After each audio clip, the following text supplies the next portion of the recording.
दोस्तों finally waste Bengal state का minimum wages का सर्कुलर ऑलरेडी आ चुका है और ये इफेक्टिव है 1 जुलाई 2023 से। तो चलिए हम लोग देख लेते हैं लेटेस्ट मिनिमम वेजेज क्या बन के आया है और वेस्ट बंगाल स्टेट के अंतर्गत किसी भी ऑर्गेनाइजेशन में प्राइवेट एम्प्लॉय काम कर रहे हैं तो उसके मिनिमम वेजेज में क्या बढ़ोतरी हुई है। मैं आपको यहाँ पे A to Z इन्फॉर्मेशन दूंगा। मैं आपको यहाँ पे जोन ए और जोन बी में जो बाइफर्केशन है उसके बारे में भी बताऊंगा।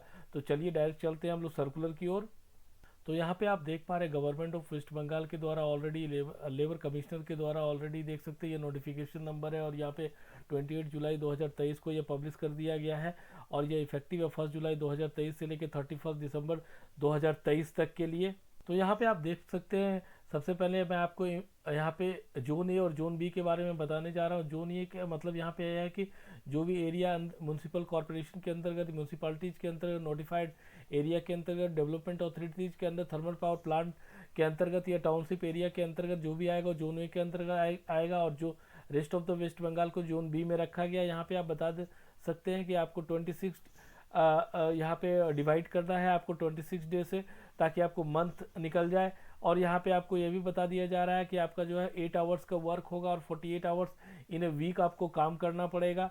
तो यहाँ पे और भी इंफॉर्मेशन दिया हुआ है, नीचे आप देख सकते हैं। यहाँ पे वीकली ऑफ आपको मिलेगा एवरी 6 डेज के बाद। यहाँ पे आप रेस्ट वीक के बारे में बताया गया है। यहाँ पे देख सकते हैं यहाँ पे रेट ऑफ वेजेज जो है जो भी एम्प्लॉय है, कॉन्ट्रैक्टर एम्प्लॉय है, उन सभी को समान मिलेगा। Rate of employ disable employ के लिए भी सेम होगा। यहाँ पे वोमेन एम्प्लॉयज़ को भी सेम रेट ऑफ वेजेज दिया जाएगा। ये सारी जानकारी यहाँ पे दिया हुआ है। अगर आपको किसी भी प्रकार का आपके साथ वायलेशन होता है बिल्कुल आप लेबर डिपार्टमेंट में आप इसको ये कर सकते हैं, रेज कर सकते हैं अपने जो भी कंसर्न है और कंप्लेन को। चलिए हम लोग देख लेते हैं क्या मिनिमम वेजेज बन के आया है। तो यहाँ पे आप देख पा रहे हैं शेड्यूल एम्प्लॉयज़ के बारे में। यहाँ पे इंडस्ट्री के बारे में बताया गया, industry specific category of employees. यहाँ पे आप देख सकते हैं अनस्किल्ड, सेमी स्किल्ड है, स्किल्ड है, हाईली स्किल्ड है। यहाँ पे इसमें आप देख लीजिएगा कि आप अगर ऑटोमोबाइल इंजीनियरिंग वर्कशॉप और गैराज में काम कर रहे हैं और अगर आप इन सारे डेजिग्नेशन में काम कर रहे हैं तो आपका कैटेगरी इस प्रकार से हो जाएगा।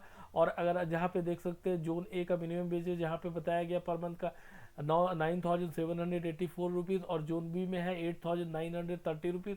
और यहाँ पे आप देख सकते हैं पर डे का भी बताया गया। उसी प्रकार से आप सेमी स्किल का देख लीजिए 10,763 रुपीज़ और जोन बी में है 9,821 रुपीज़। और अगर आप स्किल्ड के अंतर्गत आते हैं तो आपका मिनिमम वेजेज 11,840 रुपीज़ और जोन बी में आपका 10,804 रुपीज़।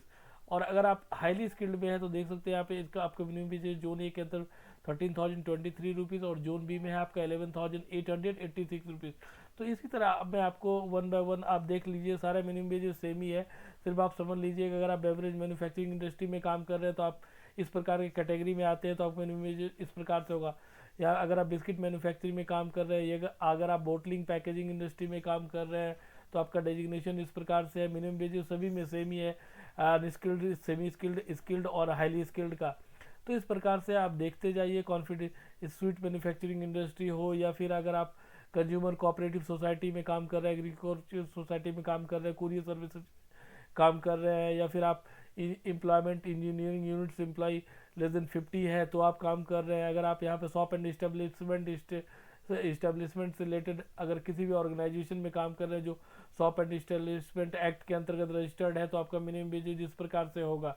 तो आप इस प्रकार से देख लीजिए, सारा कैटेगरी और इंडस्ट्री के बारे में यहाँ पे बता दिया गया है। क्लियर कट गारमेंट इंडस्ट्री है, ग्लास इंडस्ट्री है, यहाँ पे आप देख सकते हैं होटल रेस्टोरेंट इंडस्ट्री में अगर आप काम कर रहे हैं, बोर्ड ईटिंग हाउस में काम कर रहे हैं, कैटरिंग में काम कर रहे हैं, गेस्ट हाउस में काम कर रहे हैं तो आपका इस प्रकार से मिनिमम वेजेज होगा। आप यहाँ पे देख सकते हैं आइसक्रीम फैक्ट्री में काम कर रहे हैं, इंफॉर्मेशन टेक्नोलॉजी इंडस्ट्री में काम कर रहे हैं, ज्वेलरी मैन्युफैक्चरिंग में, लॉन्ड्री सर्विसेज में काम कर रहे हैं, डाइंग प्लांट्स में, क्लीनिंग में काम कर रहे हैं, लेदर गुड्स में काम कर रहे हैं, लोडिंग अनलोडिंग में अगर आप काम कर रहे हैं तो आपका मिनिमम वेजेज यहाँ पे आप देख सकते हैं इस प्रकार से होगा। अगर आप मल्टीप्लेक्स में डिपार्टमेंट स्टोर में, मेगा स्टोर्स में काम कर रहे हैं तो आपका मिनिमम वेजेज इस प्रकार से होगा, आप देख सकते हैं। इस तरह से सारे मिनिमम वेजेज यहाँ पे आपको दिए हुए हैं।